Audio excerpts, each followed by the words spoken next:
Welcome to London's craziest gangster with me, Mr. Fish. As you can see, like Donald Trump, I had 4 near misses. It's a hard life being a gangster. Good job I was on the gig because I kept shaking so many times. They all just nipped me.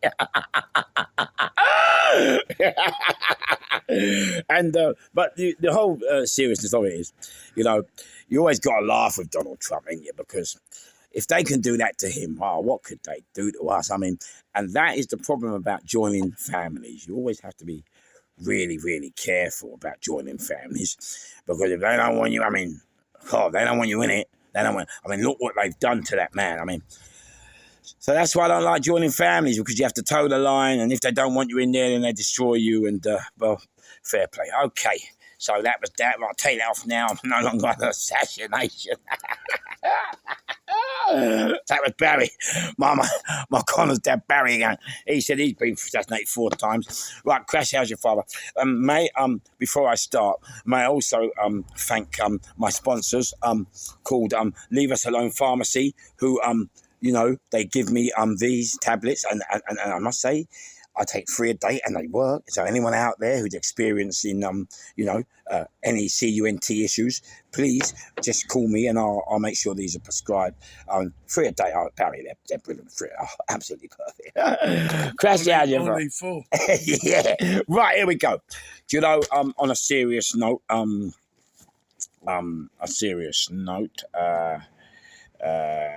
where did this happen, Barry? Barry's before I go where I'm going, Barry's going to is it Stockton? Is it Stockport or Southport? I can never get it right. It was Southport. Southport. Okay, I would like to also send my condolences and to the families and the community of Southport and in Liverpool. I think. What I could only get a terrible, absolutely devastating time for the community and the kids and everyone involved. And those who were destroying the mosque and fighting, I think that was the press's fault, and that is why the judge has been forced to release the name in the A. And I think the press stoked the fire. Well, not the press, because their hands were tied with age, but I think that judge saw through it. Keeping that identity was what was staking the fire. People were jumping on to different claims of identity who he was. And so Crash How's your father. But I would also like people to understand that a vast majority of Muslims and black people don't represent this. And for me, being a black person, I think what this young man has done, he has undone the last 60 years of all the hard work that black people have done to achieve some sort of equality, legitimacy, and getting on with their neighbours. I think he's thrown a lot of that away, and I think he's also made a lot of kids now frightened of a lot of black people, because how can you blame them for not being frightened after seeing the tragedy? And he's only 17, and that's what. That's even worse. It's even worse, because as a 17-year-old young black man, Crash, it's terrible. What goes through your mind as a young black 17-year-old boy to go and do that atrocity? It's terrible, innocent. Innocent and not able to defend them. Come on. It's terrible. So, and I apologise to every single parent. I apologise to the community. I apologise to the Muslims. I apologise to black people, because what he has done to us is absolutely devastating. It's sad. And I just hope I hope people don't see it the way I do, and we can recover from it. But believe me, I think we're going to have a long way to go. The next important thing I would like to bring into my part is the stamping of the Asian at Heathrow Airport. Now, I think Manchester. I think what most people, Manchester Airport. Sorry, my Manchester Airport. My secretary, Manchester. Now, the problem is, I hated the first bit about the press because the press only showed us what they wanted to do to create the drama, to create this, without showing us the beginning at first. And so it caused a lot of anti-police, antis. But you know what? I'm going to tell you a little secret, yeah? All the media was saying that the police's actions that day was very unprofessional. But I'm going to tell you now, yeah? You want to hear it straight? I'm going to tell you straight. The policemen on that day acted the way that armed police have to act to any situation. And let me explain something to you now. Armed police, you never see armed police put their hands on a person because they've always got their guns, because they don't want the assailants to grab their guns. So they have to keep their hands on their guns all the time. And the only time armed police do put their hands on you is when another officer has their gun trained on the person that they are apprehending, okay? So let's get it straight. Now, armed police, you've got to remember, I want all of you to put yourselves in these armed police shoes. Number one, that Asian or young, it don't matter what colour he is, that man, right, is deciding to fight police officers who are armed. Not just tasered, fully armed. Now, already that should tell you that he must think he's a chap or a lunatic. That must tell you, number one, because he's showing you he don't care what the police have got as a deterrent. He don't care. So, you know, so already the police had to put up that fight. Now, you're in there. I want you to put yourself in their shoes. He chinned them. He done it. If he had got one of their guns, where would this be now? Where would this story be now? And that's why, right, mate, when the police come to you and you know, you're in their shoes, yeah? You're in the Jeep, yeah, or the M5s, whatever you're in. You're all laughing and joking, and all of a sudden you get a call. Excuse me, code, blah, blah, and you got to go. Now, you got to remember, as a policeman, yeah, armed police, you have to go from happy-go-lucky and jovial to an absolute lunatic and psychopath in 5 seconds, because might have to end somebody's life, and that's very difficult. And so what they do when they come out, they come at you in the same way they came at him, because they had, you know, it's hard to be switched on all the time and a loon all the time. To go from happiness to, it's hard work. So when you do it, mate, I've had it. When I robbed the great train robbery, I hit the gun. They were looking for the gun. They stamped all over my legs, stamped all over me. They have to, because they want to quell the threat. They need to let you know that they're in control. They don't care what's happening. They want to quell that threat at all cost. Okay? So I'm not trying to be funny. The stamp on the head to where I'm living was a result, because I'm telling you, if he had been somewhere else, he might not be walking today. Okay, so that was the first thing I wanted to say. People got to understand the role that these police are taking in order to keep us safe. Okay, and I'm sorry, it's all right to look at one silly incident and think you can bring all the police down, but you can't, because there are a number of incidents there's policemen that get called to on a daily basis. Yeah, we've had 2 shootings in Ladbroke Grove. 2 shootings in Ladbroke Grove. One 15-year-old and one 16-year-old. Yeah? I'm not trying to be funny, yeah, but like, everyone keeps saying, these kids are shooting, these kids are... But what my argument is, who gives the kids the guns? Who gives the kids the guns? That's my argument. That needs to be cut off, you know? You know, it's sad, isn't it? Very sad now where we're living. And now the whole of Ladbroke Grove is living in fear. People want to call it a war.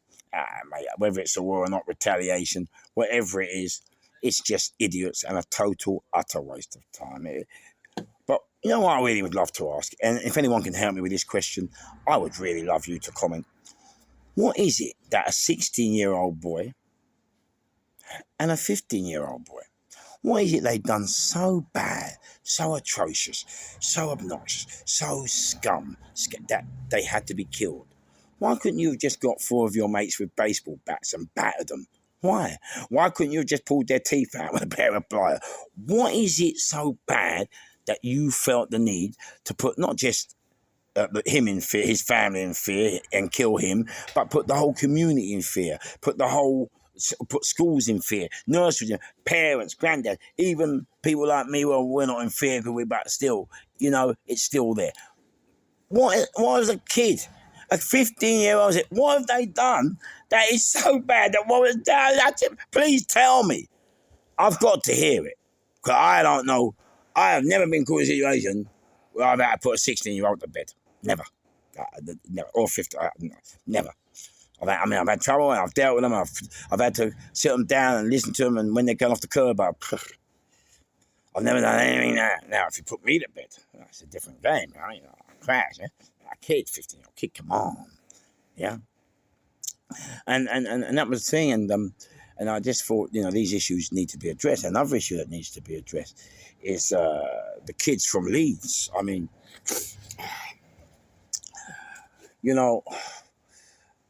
the government's always telling us to embrace multiculturalism, and a lot of us find it.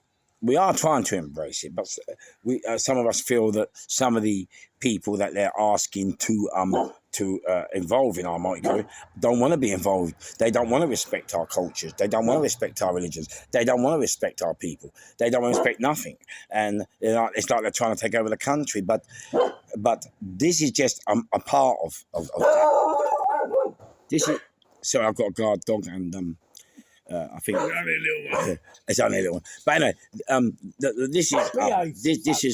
this is not representative of everybody. But the police on that day should have also have to respect their cultures, and to go in that area of Leeds and just take the kids out in front of a hostile crowd, which is already hostile, for me was beggars belief. Why didn't you say, okay, look, we'll leave it here, keep the kids, and we'll come back and talk to you on a neutral basis? Like the next day, like you didn't have to go out there and just force your hand and then start running when they're throwing bricks and that in the community. Yeah. And another thing, everybody is talking about